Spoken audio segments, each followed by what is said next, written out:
How Theosophy Came to Me by C.W. Leadbeater, Chapter 8, Adyar at Last. The headquarters at which I arrived in the month of December 1884 was very different from the palatial suite of buildings which now meets the view of the visitor as he drives in over the Elphinstone Bridge from Madras. Colonel Olcott had bought the properties just 2 years before that, and had not yet begun the series of alterations and extensions which were presently so entirely to transform the buildings. The estate then comprised 27 acres, and the house was of the ordinary Anglo-Indian type. Not large, but well built and commodious, it was flanked by 2 small octagonal garden pavilions of 2 rooms each, and it had the usual stables and outbuildings, supplemented, however, by a swimming bath. We have, unfortunately, no good photographs of the house as it was then, though there exists a small print cut out of some old magazine which gives a partial view, and some of the early convention photographs show little bits of the building. When I first saw it, it possessed on the ground floor a square central hall, on each side of which were 2 comfortable rooms. At the back of the hall was a sort of anteroom, and then a large chamber, evidently intended to be the main drawing room, which ran almost the whole length of the house and opened out to the broad terrace overlooking the Adyar River. That room was being used as the office for the recording secretary of the society and the manager of the Theosophist, and we also kept there our little store of books for sale, the nucleus of which has grown the extensive business of the Theosophical Publishing House of the present day. As is usual in India, the whole of the house was covered by a flat, cemented roof. Upon this roof, when the house came into the possession of the society, there was one large room, now divided into 2 bedrooms, and on the way down the stairs a very small one, in which Damodar lived, a sort of eyrie, E-Y-R-I-E, with a window looking west towards the great bridge. Madame Blavatsky had at first occupied the large room upon the roof, but was not altogether satisfied with it. So, during her absence in Europe in 1884, another room was erected for her at the northeast corner of the roof, and it was in this latter that she took up her residence when she arrived here at the end of 1888. Colonel Olcott was at the time living in one of the garden pavilions, that on the eastern side of the building. Dr. Franz Hartmann occupied the octagonal room, and Colonel Olcott had established himself in the oblong room, just behind it. On our arrival from Europe, we found all the available accommodation occupied, and indeed overcrowded, so that for a night or 2 I was honored by being allowed to sleep upon a settee in the Colonel's room. I remember waking in the middle of one night, seeing a tall figure carrying a lantern standing by the Colonel's bedside, which surprised me, as I knew that the door had been locked. I half raised myself in bed, but as I saw that the visitor had aroused the Colonel, who apparently recognized him, I sank back, reassured. After a few moments of earnest conversation, the figure suddenly vanished, which was the first intimation to me that he was not an ordinary physical plane visitant. As the Colonel, who had raised himself in bed, promptly lay down and went to sleep again, it occurred to me that I had better do likewise, but in the morning I ventured respectfully to tell the Colonel what I had seen. He informed me that the messenger was Dwal Kul, now a member of the Great Brotherhood, but then the principal pupil and lieutenant of the Master Khatumi, the same whom I had already seen in the Hotel d'Orient at Cairo, though in this case the light was not strong enough for me to be able to recognize him. A little later in the year, when Madame Blavatsky left for Europe, Colonel Alcott, by her desire, took possession of the new room which had been built for her at the corner of the house, and it has ever since been occupied by the president of the society. The alterations, which have since been made in the headquarters building, are of so radical a character that it is practically impossible for the visitor at the present time to reconstruct in his mind the house as it used to be, and even those of us who knew it in the earlier days find it difficult to trace the old landmarks. It was in the next year, 1885, that Colonel Alcott made his first great alteration for the purpose of providing a permanent hall in which the convention meetings could be held. The convention of 1884, which was just about to commence when I arrived, was held in what is called a pandal, P-A-N-D-A-L, a huge temporary hall with walls and roof of palm leaves, and it was the many inconveniences attached to this, as well as the expense of it, which had determined the committee of the society to sanction the construction of a more durable erection. As is usual in the Theosophical Society, the great difficulty that confronted us was the everlasting financial problem. To build a hall at all adequate for our purposes, it would, even in those days of long ago, have cost at least £1,000, and nothing like that sum was forthcoming. But Colonel Alcott's ingenuity was equal to the occasion. He devised a plan by which we obtained a fine and convenient hall, quite sufficient for our needs, for about 1/6 of that estimate. Along the front of the house, in front of the square hall previously described, and of the rooms on each side of it, ran the usual wide Indian veranda, perhaps 100 feet long and about 14 feet in width. In the center of that projected porte-cochere, P-O-R-T-E-C-O-C-H-E-R-E, with an accent grave over the first E, under which ran the drive leading up to the house. The floor of this veranda was some feet above the level of the drive, and Colonel Alcott carried out that raised floor to the edge of the portico, and then extended it along in both directions until he had doubled the width of this veranda. He raised the roof by about 6 feet, built a wall on the other side of this extended veranda, and then he made a new porch and deflected the carriage drive to meet it. In this way, he provided us with a hall shaped like the letter T, the double-width veranda forming the crosspiece, and the original square hall with the anteroom thrown into it forming the central stroke. The platform for the speakers was placed in the center of the long arm, facing into the old square hall, so that the speakers had that hall in front of them and the new extension on each side of them. This hall was for many years used for our public meetings. It is supposed to seat 1,500 people comfortably, but on several occasions 2,300 had been squeezed into it, and even then so many people had to be turned away that for some years we had given up the endeavor to accommodate the crowd indoors and had held our public meetings under the branches of the big banyan tree at Blavatsky Gardens.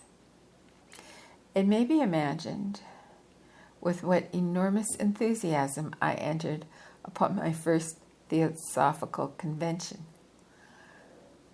What it was to me to find myself at last upon the sacred soil of India, among the dark-skinned brothers of whom I had heard so much, any one of whom might, for all I knew, be a pupil of one of our holy masters, all of whom, I thought, must at any rate have been from childhood students at the sacred lore, Lore, knowing far more about it all than we Westerners could know.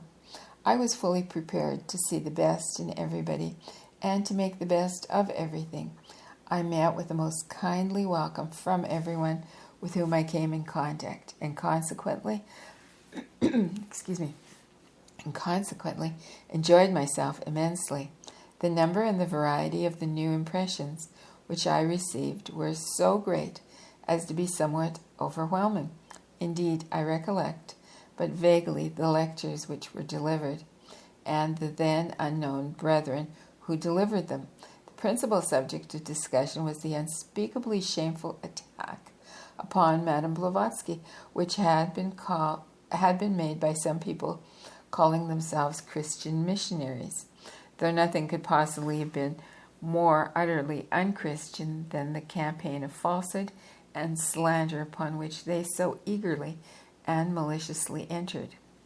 I soon found that there was much difference of opinion as to the best way of meeting these loathsome libels.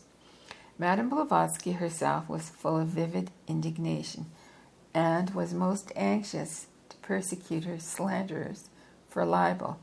Many of her friends and admirers heartily agreed with her in this, but it happened that amongst the most prominent Indian members we had a large number of judges, of eminent lawyers, and of statesmen belonging to the various semi-independent Indian kingdoms, and all these men with one accord advised her strongly against taking any such course. They knew well the extreme bitterness of Anglo-Indian feeling against the Theosophical Society, and they declared that it was absolutely impossible that Madame Blavatsky could obtain justice, or that the trial could be conducted with ordinary fairness.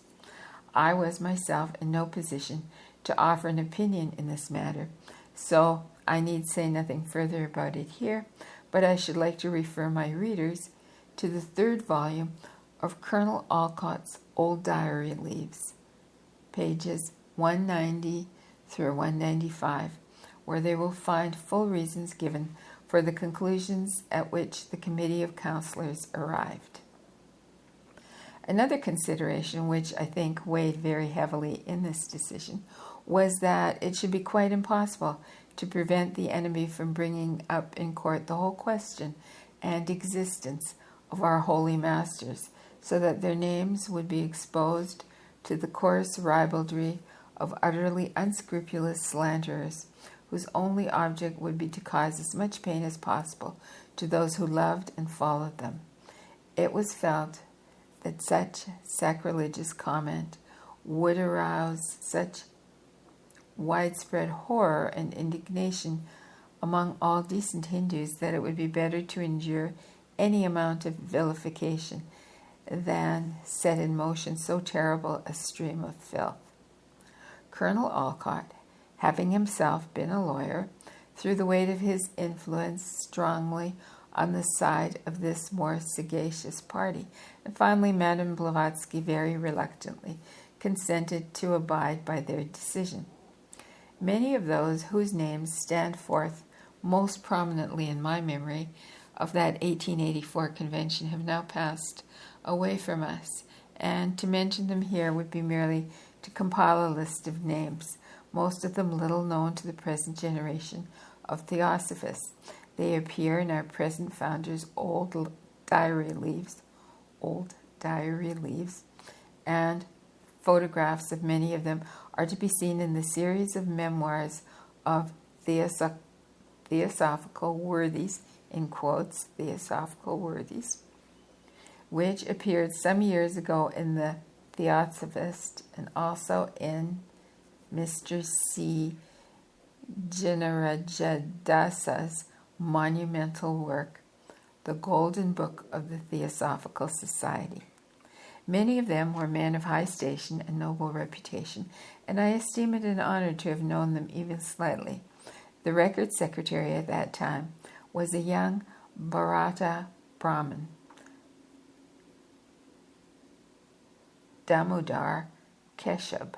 I'll spell that name for you. Oh, and his last name is Mavalankar. Okay. Damodar Keshub, Mavallankar. And as far as I remember, he and a certain Southern Brahmin were the only young men who took any prominent part in the work, though many hundreds of students attended the public meetings. A young Southern Brahmin was somewhat of a mystery. I understand that his real name was M. Krishnamachara, but at that period of which I am writing, he was commonly known as Babaji or Bawaji. Darbhagiri Nath. I'm going to spell that for you. Darbhagiri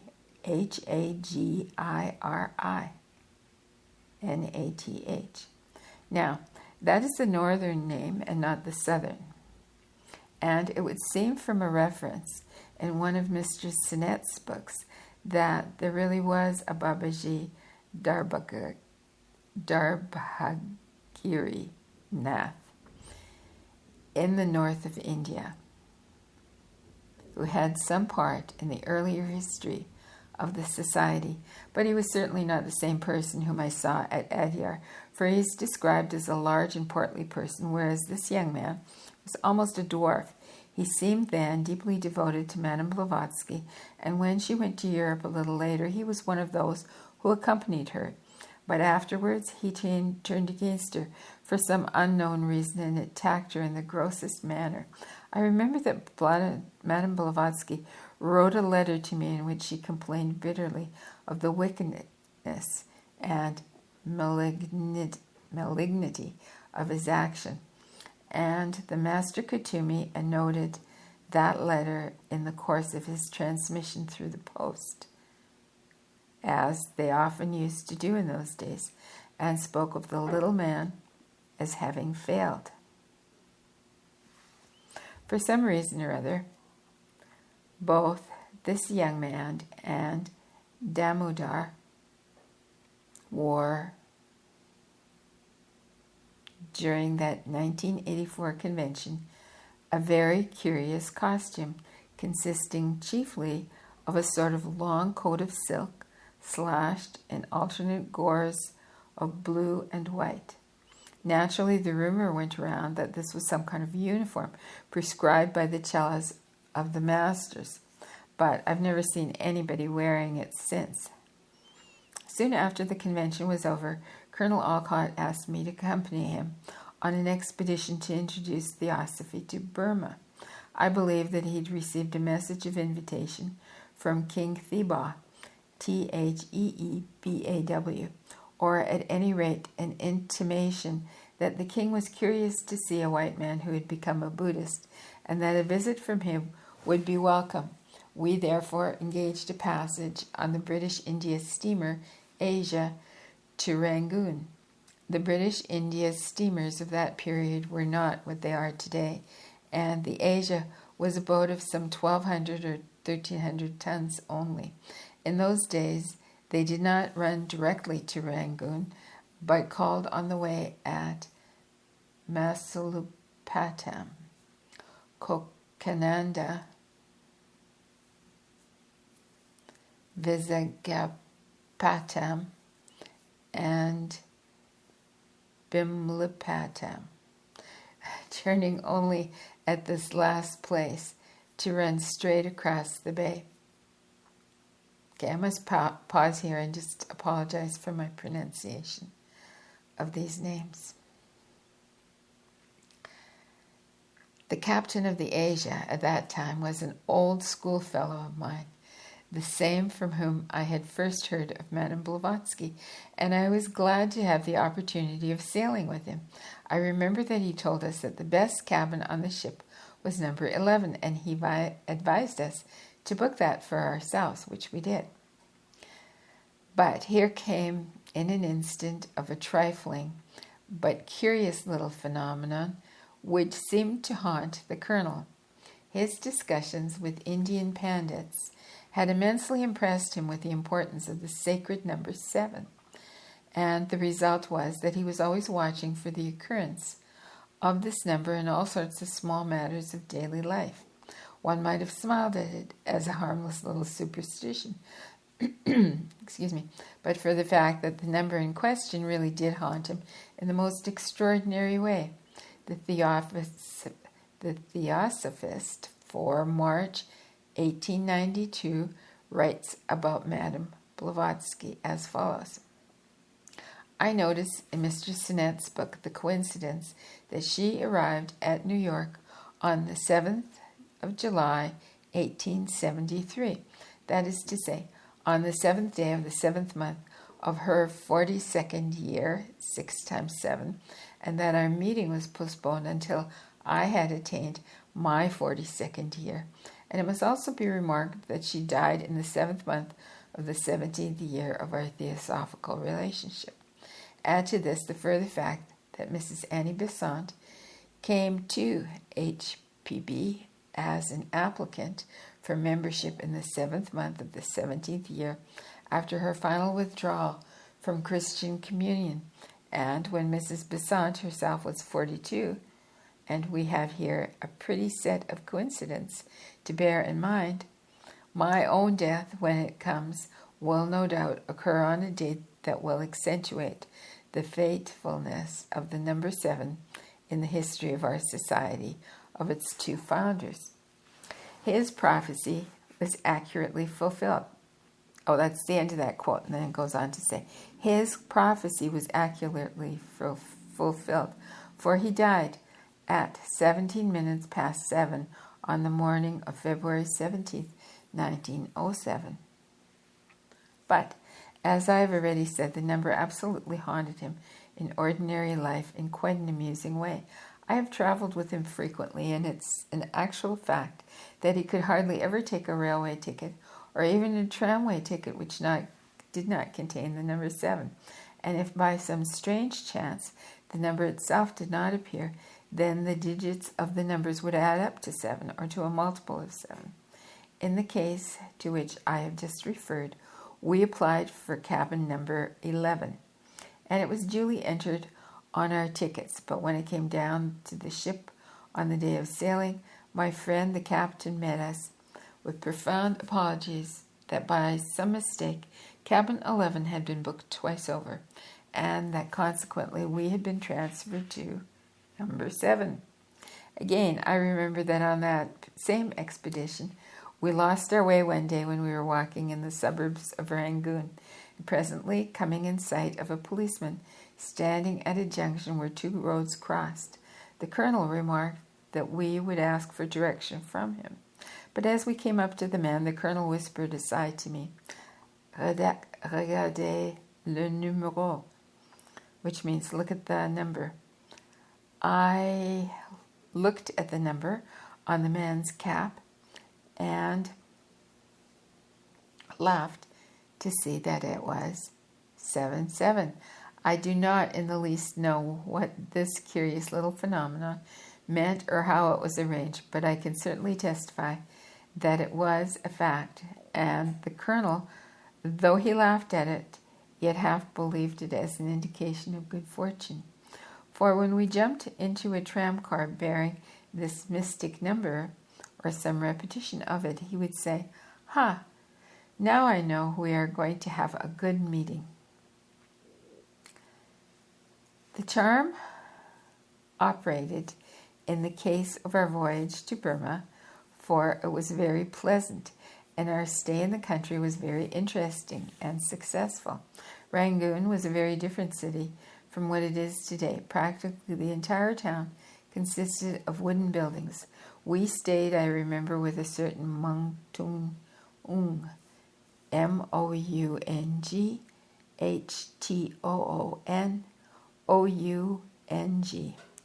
who lived at what was then the top of the Prairie Street, Phayre Street. And I used to go for long walks through the jungle to the suburbs of Kemendine and Insein, Insein, on one of which I had the curious experience of coming face to face with an animal of the leopard tribe who looked at me with blazing eyes for what seemed many minutes, although it was probably really about 30 seconds, before he decided that I was harmless and went peaceably on his way. We found a good deal of interest was aroused by the Colonel's exposition to Buddhism. Quite a number of Burmese gentlemen gathered each evening at the rooms of our host, and we frequently had useful and entertaining discussions. The interest exhibited, however, was not confined to the natives of the country. There were also a considerable Tamil population, and just as the Colonel could talk fluently and instructively to the Burmese about Buddhism, so could he speak equally well to the Tamil population about Hinduism. In just the same way, I have heard him descant by the hour to a Parsi audience about Zoroastrianism, and as it is quite obvious that he was now by no means a scholar in the ordinary sense of the word with regard to any Oriental scriptures, I once asked him how it was that without any detailed knowledge, he was nevertheless so well able to expound the doctrines of these various faiths, and in every case throw a new light upon them, which their own instructors had not given to them. He replied, "My dear boy, of course I do not know the detail of all of these religions, but I do know my theosophy, and I find that always fits in and explains everything. They propound their various problems. I listen carefully, and then I use my common sense. I can certainly testify that the plan worked." The Colonel also made the acquaintance of some European and Eurasian gentlemen who were deeply interested in the phenomenon of mesmerism, and as the Colonel himself was a powerful mesmerist, he was soon able to form a little group of students along that line. But just as all this work was opening up so well under these various conditions, there came a telegram from Damodar to the Colonel, begging him to return at once, as Madame Blavatsky was dangerously ill. Of course, he took the next steamer back to Madras, leaving me behind in Rangoon to try to hold these various elements together. Rather a serious undertaking for a man who was quite new to this particular sort of work. However, I did my best, although I'm afraid that I entirely lacked the Colonel's ready wit and his facility of exposition. On his arrival at Madras, he found Madame Blavatsky in a most serious condition. Indeed, I think that for 3 or 4 days he was quite uncertain as to her recovery. But at the end of that time, her master paid her one of those visits in which he offered her the choice of resigning her terribly enfeebled body or carrying it on for a while and yet do another piece of work before casting it aside. This seems to have happened several times in the course of her career, and each time she chose the more arduous path and received from him the strength to carry on a little longer. In this case, she became quite suddenly so much better that she was willing to consent to the Colonel's return to Burma. So he came back again on the return voyage of the same steamer which had carried him to India, the SS Oriental. I need hardly say how glad I was to welcome him and to hear that Madame Blavatsky had made so wonderful a recovery. He took up his work again with the utmost enthusiasm and formed no less than 3 separate branches of the society.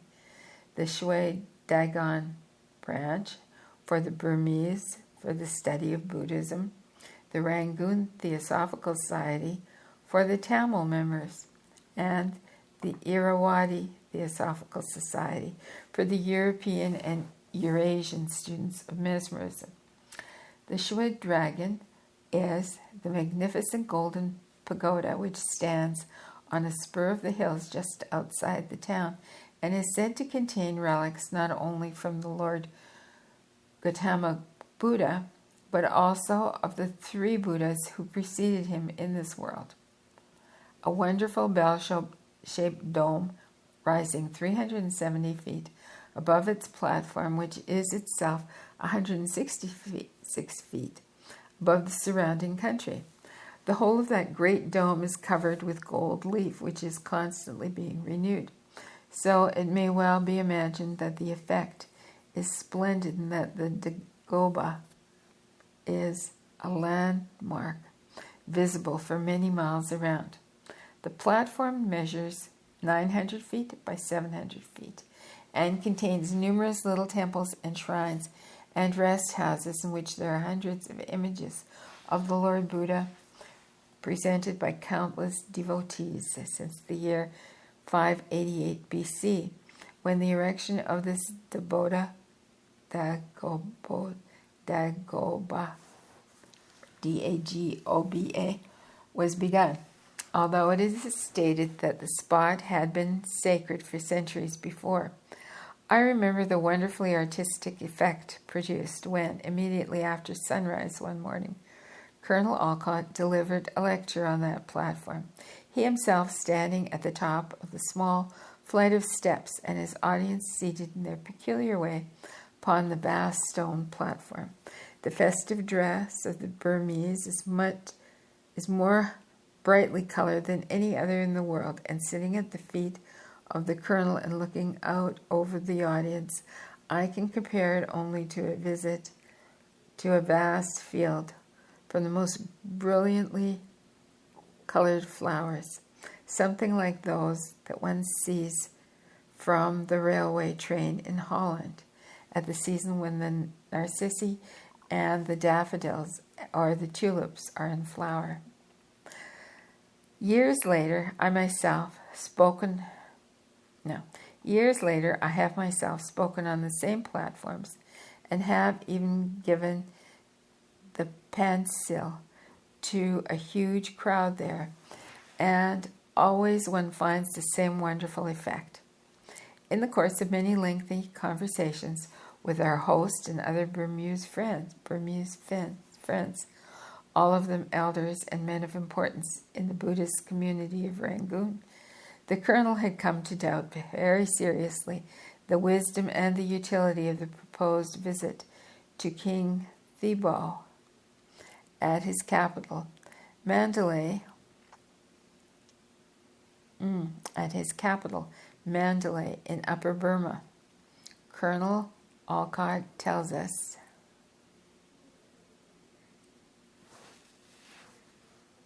in his old diary leaves that our advisors gave this monarch an exceedingly bad character, regretfully admitting that he was a debauched tyrant, a monster of vice and cruelty, and that his motive in inviting a visit was merely curiosity to see a white Buddhist and not enthusiasm for the Buddhist religion, of which the ruler himself was so unworthy an exponent. It was also stated that the king's arrogant and unjust conduct in his dealings with certain England merchants was almost certain to lead speedily to an outbreak of war, which would assuredly render nugatory any attempt to introduce Theosophy into its dominions. So the colonel decided to cancel his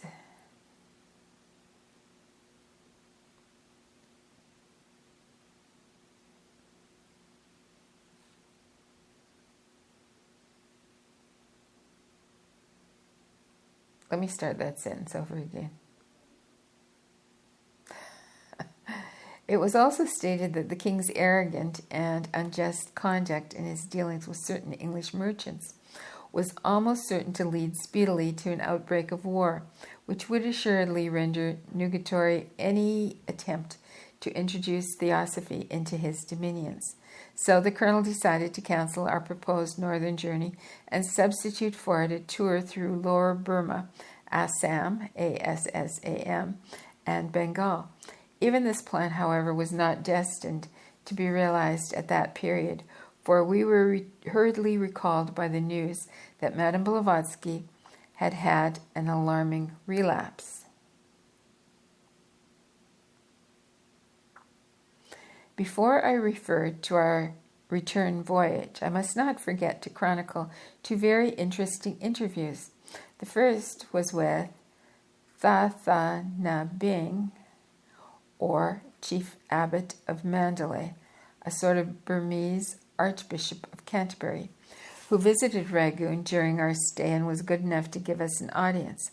I remember having to sit for 3 hours in a most uncomfortable and cramped position out of respect for this ecclesiastical dignitary while he carried on a keen discussion with Colonel Olcott on various points of Buddhist doctrine.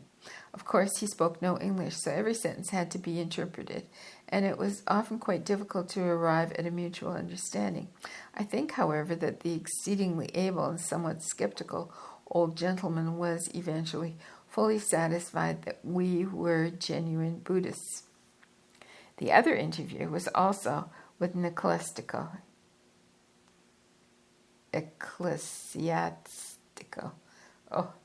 it's a tricky word to say, dignitary, but a man of a very different type, the gentle and saintly Roman Catholic Bishop Bigandet, Bigandet, then Vicar Apostolic of Southern Burma. During his long tenure of that office, he had become intensely interested in the religion of the country and had written a very valuable and sympathetic book, The Legend of Gaudama, Gaudama, which was published in 2 volumes in Trubner's Oriental series. So we felt sure that when calling upon him we would find that we had many points in common, and we were not disappointed. He received us most graciously, complimenting Colonel Olcott on his Buddhist catechism, than which he said there were no more useful book on the religion of Sakyamuni, Sakyamuni. He assured us emphatically that he had no more doubt as to the salvation of his good Buddhist friends and neighbors than he had of his own, and he spoke very highly of their probity, kindliness, and general good character. The colonel was very deeply impressed in his favor, and being unaccustomed to dealing with those of episcopal rank, would persist in addressing him as Your Right Reverence instead of the customary My Lord. We left Rangoon on the British India steamer Himalaya, and a most remarkable voyage we had. We must have started under favorable astrological auspices, for every day as we crossed the Bay of Bengal in perfect weather, some curious little misfortune occurred to us. We had some missionaries on board, and, as is well known, sailors of most countries consider them as birds of ill omen, certain to bring bad luck, so that before we reached Bimlapatam, our Lascar, Lascar, our Lascar crew was in a condition of terror and almost on the verge of mutiny. On the first day out, the engines failed, but in those days many steamers carried sails as well, and we were brig-rigged. We were brig-rigged, BRIG-RIGGED. So we sailed along like a yacht for several hours at a pace of about 2 knots or so until repairs were effected. Next day, a Hindu deck passenger fell overboard, and the ship had to stop, put out a boat to rescue him, and steam around in a circle to pick him up. Curious point was that the colonel told us that 5 months before in Paris, a clairvoyant had described this scene, saying that he saw him, the colonel, sailing in a steamer on a faraway sea, a man falling overboard, the vessel stopped, a boat put out, and the steamer moving in a circle as a steamer does not usually move in a circle unless she is swinging her compasses. This struck the colonel as odd, and he made a note of it, little expecting that the vision would prove to be prophetic of an event which would take place nearly half a year later on the other side of the world. The passenger was saved. The incident had no serious consequences, but still the crew began to grumble, and their nervousness was pardonably intensified when next an unexplained fire was discovered burning among the cargo. That was soon extinguished, but little harm was done. But the feeling of unrest continued, and it culminated the day after when a case of smallpox declared itself among the steerage passengers. Perhaps it was just as well that we'd sighted the Indian coast early on the next day before there was time for another stroke of misfortune to descend upon us. And that concludes chapter 8. And chapter 9 is entitled Unrest at Adyar. Now, one of the reasons I paused, I'd just like to say something about this. One of the reasons I paused sort of in the middle of that chapter that I was just reading is they were talking about Mandalay. I mean, he mentioned Mandalay. And Mandalay, I'm not sure, but you know, the book Rebecca by Daphne du Maurier, wasn't her place called Mandalay? Well, if you have any thoughts on that or anything else, leave a comment below, and till next time.